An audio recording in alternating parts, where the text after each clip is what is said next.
மீனவனின் அதிர்ஷ்டம். மஹிகணக்குக்கு 2 மருமகங்க. பெரிய மருமக பேரு துணிக்குருவி, சின்ன மருமக பேரு சோட்டுக்கிளி. புள்ளைங்க 2 பேரும் இப்ப வெளிநாட்டுல வேலை பார்த்துக்கிட்டு இருந்தாங்க. அவங்க ஊர்ல இருக்கும்போது ஆத்துக்கு போய் மீன் பிடிச்சு அத மார்க்கெட்டுக்கு கொண்டு போய் வித்து கை நிறைய அவங்க 2 பேரும் பணத்தை சம்பாதிச்சுக்கிட்டு இருந்தாங்க. ஆனா இப்போ புருஷங்க 2 பேருமே வெளிநாட்டுக்கு போனதுனால மீன் பிடிக்கிற பொறுப்பு துணிக்கிட்டியும் சோட்டுக்கிட்டியும் தான் இருந்துச்சு. அவங்க 2 பேரும் புள்ளைங்களை பாத்துக்க வேண்டிய ஒரு சூழ்நிலை இருந்ததுனால அவங்களால நிறைய மீனுங்களை பிடிக்க முடியாம போச்சு. அவங்களால முடிஞ்ச மீனுகளை தான் பிடிச்சுக்கிட்டு வந்து அவங்க சந்தையில வித்து பணம் சம்பாதிச்சுக்கிட்டு இருந்தாங்க.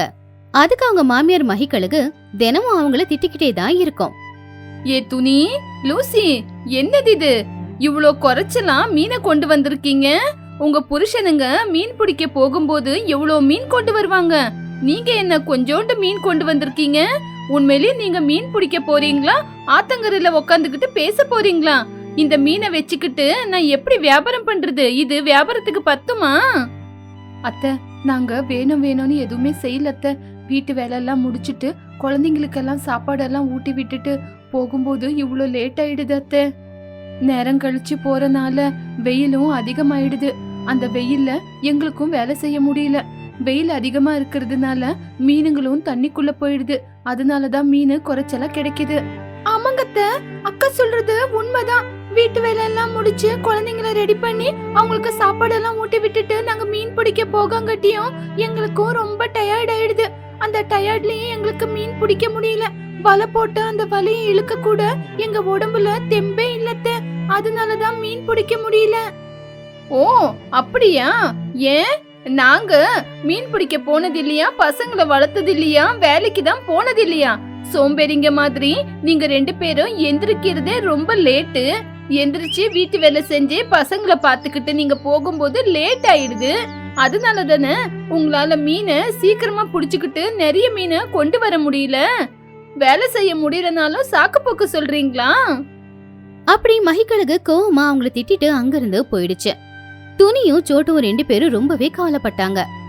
பாத்தியா சோட்டு, அத்தை எப்படி திட்டுறாங்க அப்படின்னு. நம்ம சோம்பேறிங்களா? நம்ம வீட்டு வேலை எல்லாம் செய்யறது இல்லையா? வீட்டு வேலை எல்லாம் செஞ்சுட்டு போறதுனால தானே லேட் ஆயிடுது. அதனால தானே மீன் கிடைக்க மாட்டேங்குது. நம்ம புருஷனுங்க இருக்கும்போது அவங்க மீன் பிடிக்க மட்டும்தான் போய்கிட்டு இருந்தாங்க. அதனால அவங்களுக்கு நிறைய மீன் கிடைச்சிக்கிட்டு இருந்தது. அப்பெல்லாம் நம்ம வீட்டு வேலையை ஒழுங்கா செய்யலையா?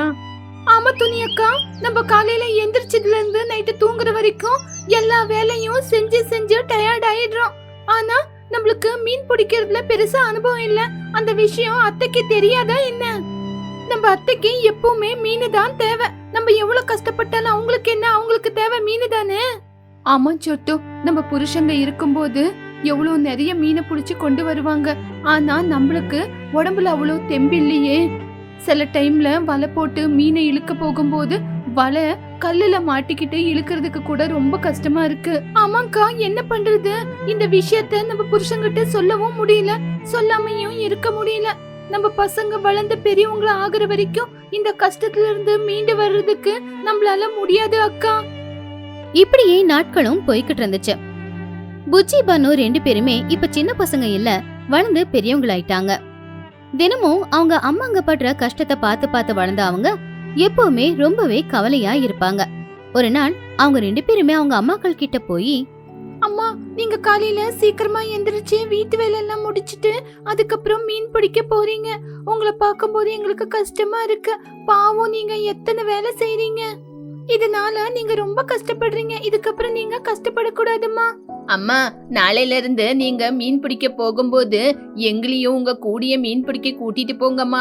நாங்க மட்டும் வீட்டுல உட்காந்து என்னமா பண்றது? நாங்களும் மீன் பிடிக்கிறதுக்கு உங்க கூட வந்து கத்துக்கிறோமா. வேண்டாம் பசங்களா, நீங்க படிக்கிற பசங்க படிக்கணும். அதை விட்டுட்டு வேலைக்கெல்லாம் போக கூடாது. உங்க அப்பாங்க அவ்வளோ தூரம் போய் கஷ்டப்படுறது நீங்க நல்லா படிக்கணும், அப்படிதானே? அதனால அவங்க ஆசை பிரகாரம் நீங்க 2 பேரும் நல்லா படிக்கணும். ஆமா பசங்களா, உங்க ஆயா கூட எங்களை திட்டுவாங்க.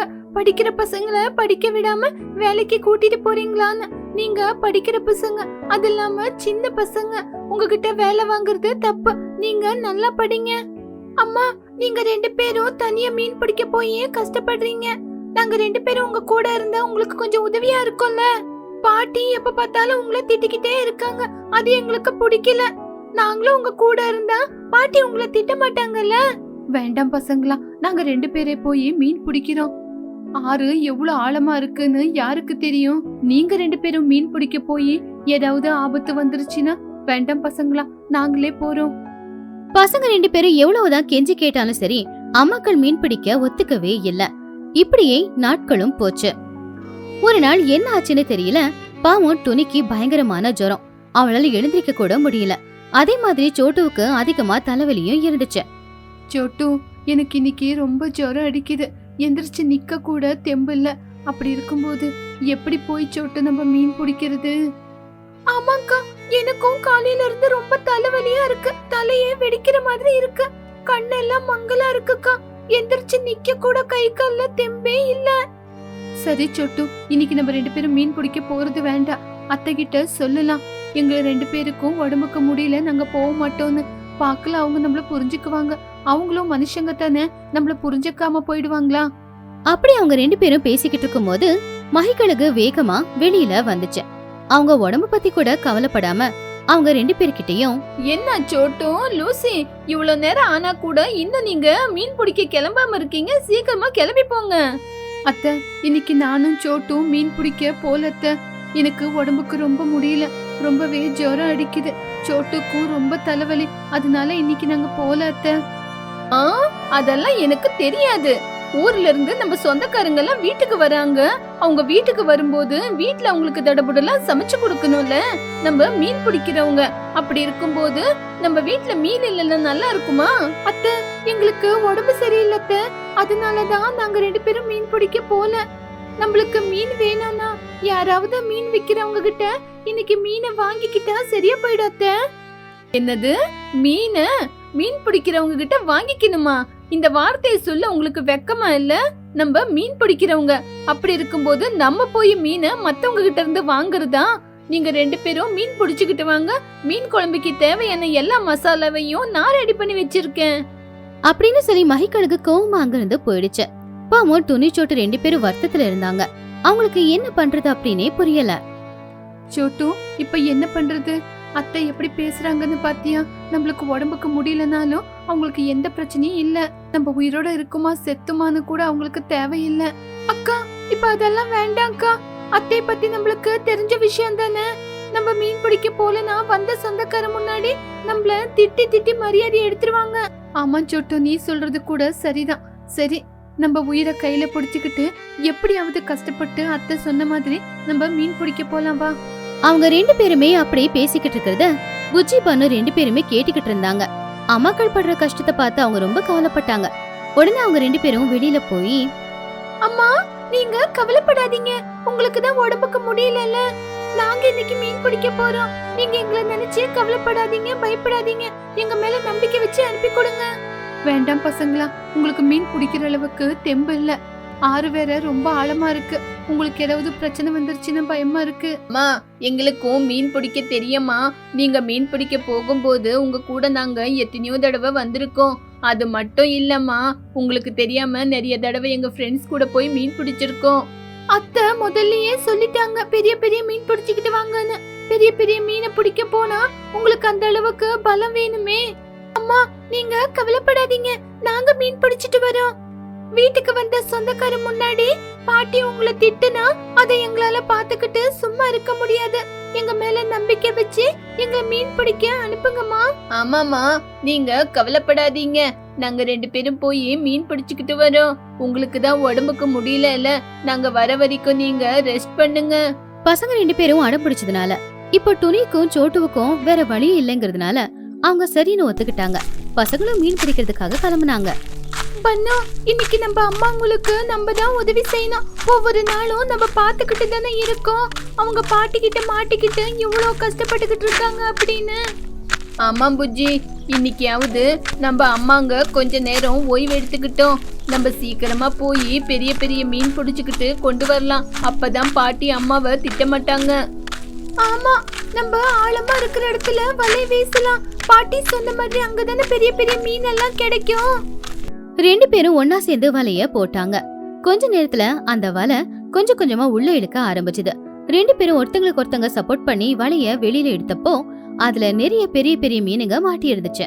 புஜ்ஜி பாத்தியா எவ்வளவு பெரிய பெரிய மீன் கிடைச்சிருக்குன்னு? நம்ம அம்மாங்க மட்டும் இந்த மீனை பார்த்தா ரொம்பவே சந்தோஷப்படுவாங்க.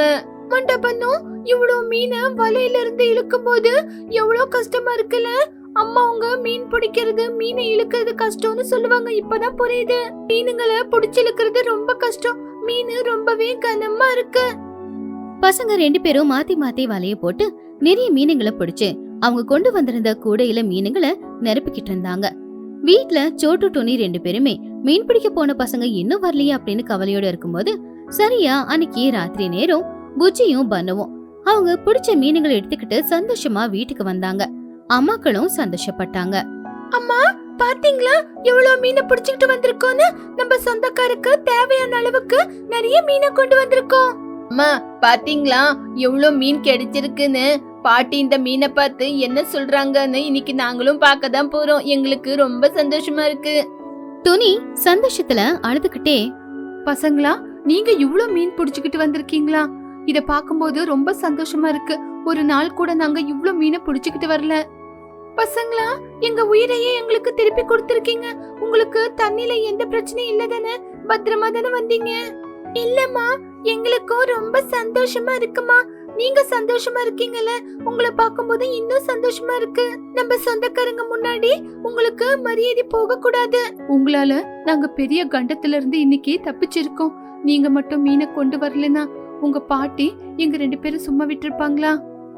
இப்பவாவது உங்களுக்கு புரியுதா எங்களால மீன் பிடிச்சு கொண்டு வர முடியும்னு? நாளையில இருந்து நீங்க போகும்போது உங்க கூட நாங்களும் வர போறோம். இங்க பாருங்க பசங்களா, நீங்க படிக்கிற பசங்க ஸ்கூலுக்கு போகாம மீன் பிடிக்க வருவீங்களா? அம்மா பகல் நேரத்துல எங்களால முடியாது. ஆனா சாயங்கால நேரத்துல நீங்க மீன் பிடிக்க போகும்போது நாங்களும் உங்க கூட வருவோம். சாயங்காலம் ஸ்கூல் விட்டு வந்தவுடனே உங்களுக்கு நாங்களும் உதவி செய்யறோமா. இருந்தாலும் நம்ம பார்த்து பத்திரமா இருக்கணும். நம்ம எல்லாரும் சேர்ந்து ஒன்னாவே வேலை செய்யலாம். அன்னைக்கு ராத்திரி எல்லாருமா சேர்ந்து ஒன்னா சமைச்சாங்க. வந்தவங்க எல்லாருமே சாப்பாடு ரொம்ப நல்லா இருக்குன்னு சொன்னாங்க. வெயில் காலத்தில் உறவுகள். துணி சம்மர் ஹாலிடேஸ்லாம் வந்துருச்சுல்ல. புஜ்ஜிக்கும் காலேஜுக்கு லீவ் விட்டுட்டாங்க. நானும் பிசினஸ் விஷயமா டெல்லிக்கு போகணும். இந்த கேப்ல நீயும் புஜ்ஜி என்னோட 2 தங்கச்சிங்க சோட்டு சிச்சோட வீட்டுக்கு போய் பார்த்துட்டு வந்துருங்க. பார்த்து ரொம்ப நாள் ஆகுது. ஆமாங்க, நானும் இதை பத்தி யோசிச்சுக்கிட்டு இருந்தேன். இந்த லீவ்ல 3 நாள் சோட்டுவோட வீட்லயும் இன்னொரு 3 நாள் சிச்சுவோட வீட்லயும் இருந்துட்டு வரலான் இருக்கேன். ஐயோ, சிச்சு அத்தையோட வீட்டுக்கா? நான் வரலம்மா. அவங்க என்னையும் சின்னவையும் கம்பேர் பண்ணி ஏதாவது பேசிக்கிட்டே இருப்பாங்க. எனக்கு ரொம்ப கோவம் வருமா. அது மட்டும் இல்ல, அவங்களுக்கு ஃபியூச்சர் பிளான் என்னென்னவோ இருக்கு. அதை ஏன் தலைமையில போடுறாங்க? அப்படி சொல்லாத புஜி. என்ன இருந்தாலும் அவ உன்னுடைய அத்தை இல்லையா? போய் ஒரு எட்டு பார்த்துட்டு வாமா. நீ டென்ஷன் படாத புஜி, நான் உன் கூட தானே இருக்கேன். நான் பாத்துக்கிறேன், நீ வா. அடுத்த நாள் மதிய நேரம் வெயில் ரொம்ப அதிகமா இருக்கும்போது புஜ்ஜியும் துணியும் சிச்சுவோட வீட்டுக்கு போனாங்க.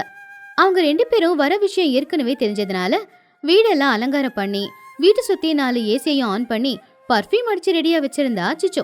அவங்க வந்த சத்தம் கேட்டு உடனே வெளியில வந்துட்டான். வாங்க நீ வாங்க. அடடடா, வாமா மகாலட்சுமி, என் வீட்டு மருமகளே, எப்படிமா இருக்க? ஐயோ, வெயில முகம் வாடி போயிருக்கேன். முதல்ல வாங்க, வந்து ஏசியில உக்காந்துக்கோங்க. நல்லா இருக்கே சிச்சு. என்ன வீடெல்லாம் ஒரே பர்ஃப்யூம் வாசம் வருது? ஏதாவது ஃபங்க்ஷனா? அதெல்லாம் ஒண்ணு இல்ல அண்ணி. மகாராஜாவோட பொண்டாட்டி மகாராணி நீங்க வரீங்கன்னா இவ்வளவு கூட செய்ய வேணாமா?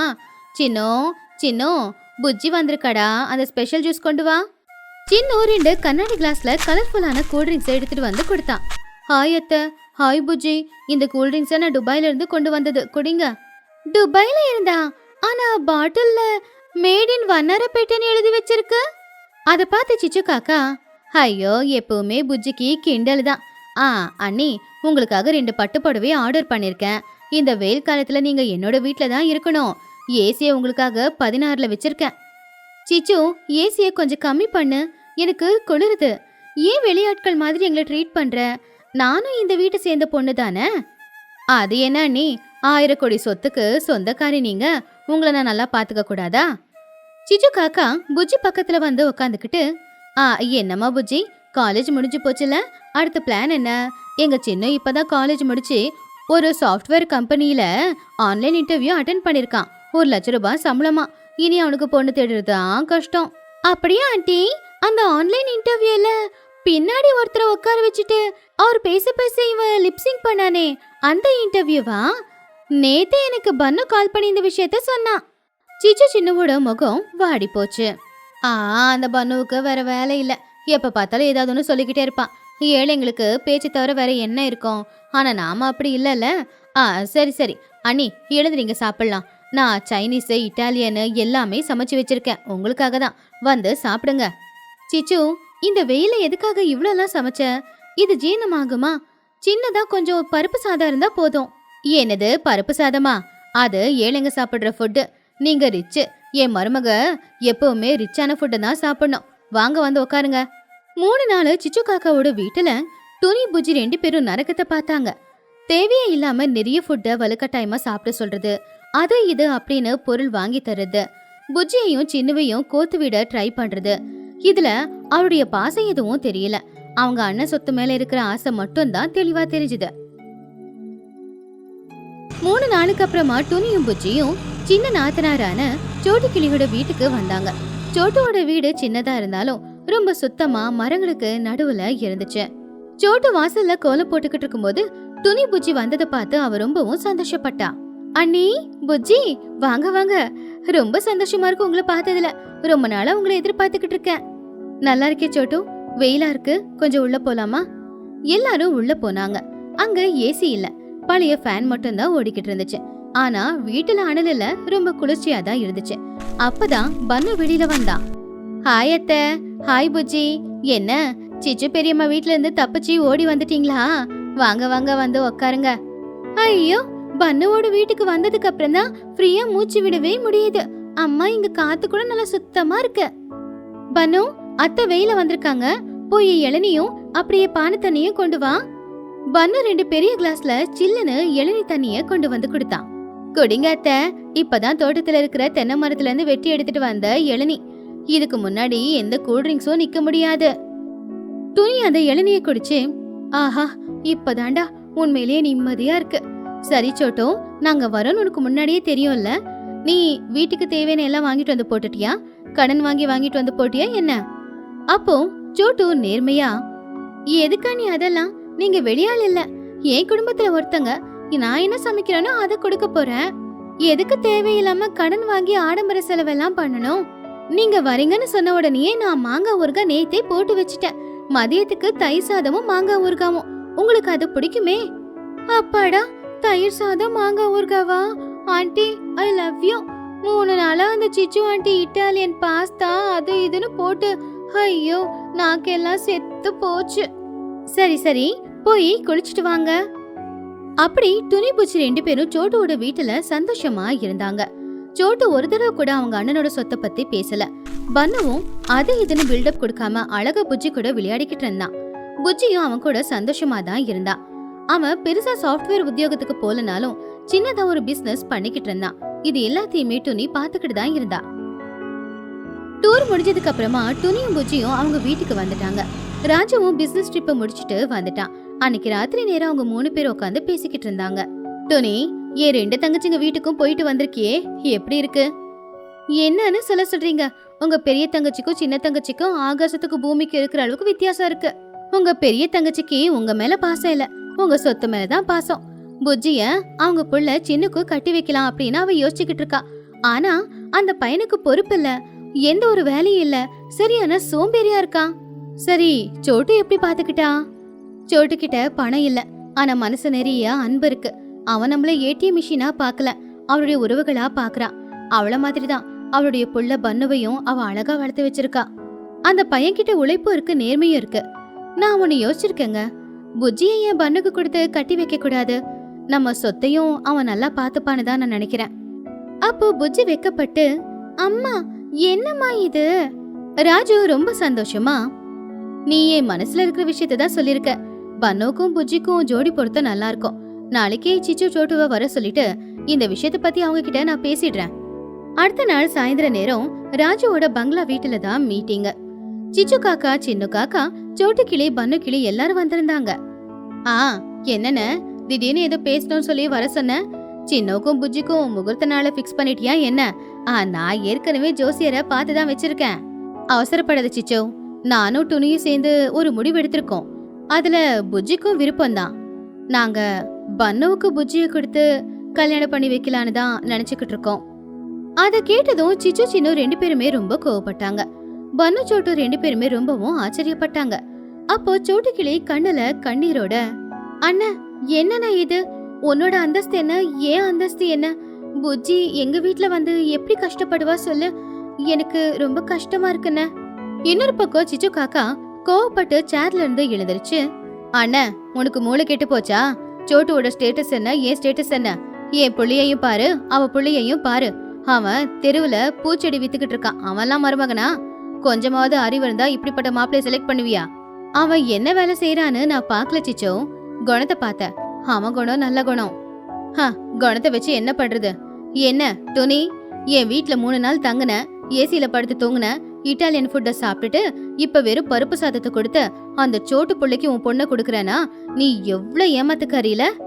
அத கேட்டதும் துணி ரொம்ப கோவமா, வாயை மூடிச்சிச்சோ, வார்த்தைய பார்த்து விடு. நீ மட்டும் என்ன, உங்க வீட்டுக்கு நாங்க வந்தமே எங்களை மனுஷங்களா பாத்தியா? ஒரு ஏடிஎம் மிஷினா தானே பார்த்த? உன்னோட ஒவ்வொரு கவனிப்புக்கும் பின்னாடி உன் புள்ளைக்கும் என் பொண்ணுக்கும் கல்யாணம் பண்ணி வச்சுட்டு சொத்தை அடிக்கலான்னு தானே நீ பார்த்த? டோனி, இவ ஏழையா இருந்துகிட்டு உன்னை ஏமாத்த பாக்குறா. சோட்டுவோட கேரக்டர் பத்தியெல்லாம் நீ பேசாத. என் பொண்ணுக்கு சோட்டு தான் மாமியார வரணும்னு எழுதி வச்சிருக்கு. என் பொண்ணு ஏசி ரூம்ல படுக்கணுன்ற அவசியம் இல்ல. நிம்மதியா கட்டாந்தரையில அவ படுத்தா கூட எனக்கு போதும். பன்னு ரொம்ப நல்லவன். என் புஜ்ஜிய ரொம்ப நல்லபடியா பாத்துப்பா. உங்களை மாதிரி ஆடம்பரத்துக்கெல்லாம் இந்த வீட்ல இடம் இல்ல. அம்மா, இவங்க நமக்கு சரிப்பட்டு வர மாட்டாங்கன்னு நான் முன்னாடியே சொன்னல. வா போலாம். அப்போ சிச்சு காக்கா ரொம்ப கோவமா, பாக்குறேனே, அந்த ஓட்டு வீட்டுல உன் பொண்ணு எப்படி சந்தோஷமா வாழ்றான்னு நானும் பாக்குறேன். என் சாபம் உங்களை சும்மா விட்டுடுமா? இனி இந்த வீட்டு வாசப்படி மிதிக்க மாட்டேன். சிச்சு சின்ன 2 பேரும் கோவமா அங்கிருந்து கிளம்பிட்டாங்க. சிச்சு போனதுக்கு அப்புறமா அந்த வீடு இப்ப மறுபடியும் அமைதியா இருந்துச்சு. ராஜு ரொம்பவும் பாசமா தங்கச்சிக்கிட்ட போய், சோட்டும், சிச்சு சொன்னதை பெருசா எடுத்துக்காத. பணம் இன்னைக்கு இருக்கும், நாளைக்கு போயிடும். ஆனா நல்ல மனுஷங்களை சம்பாதிக்கிறது கஷ்டம். என் பொண்ணு புஜ்ஜிக்கும் உன் புள்ள பன்னவுக்கு சீக்கிரமா கல்யாணம் பண்ணிடலாம். மாமா, என்கிட்ட பெருசா சொத்து பத்து இல்லாம இருக்கலாம். ஆனா புஜ்ஜிய நான் உசுருக்கும் மேலா நேசிச்சு பாத்துக்கிறேன். இது என்னோட வாக்கு. அப்போ புஜ்ஜி பார்த்து, சரிடா பண்ணு, நீ கவலைப்படாத. உன்னோட நர்சரி பிசினஸ்ல நானும் பார்ட்னரா சேரேன். 2 பேரும் இத நல்லபடியா நடத்தலாம். இததான் பெர்ஃபெக்ட் ஜோடின்னு சொல்லுவாங்க. சோட்டுக்கிளி ரொம்பவும் சந்தோஷமா கண்ணுல கண்ணீரோட ராஜுவுக்கு நன்றியை தெரிவிச்சா. அந்த குடும்பம் ரொம்ப சந்தோஷமா சிரிச்சுக்கிட்டு இருக்கும்போது கதை அத்தோட முடிஞ்சது.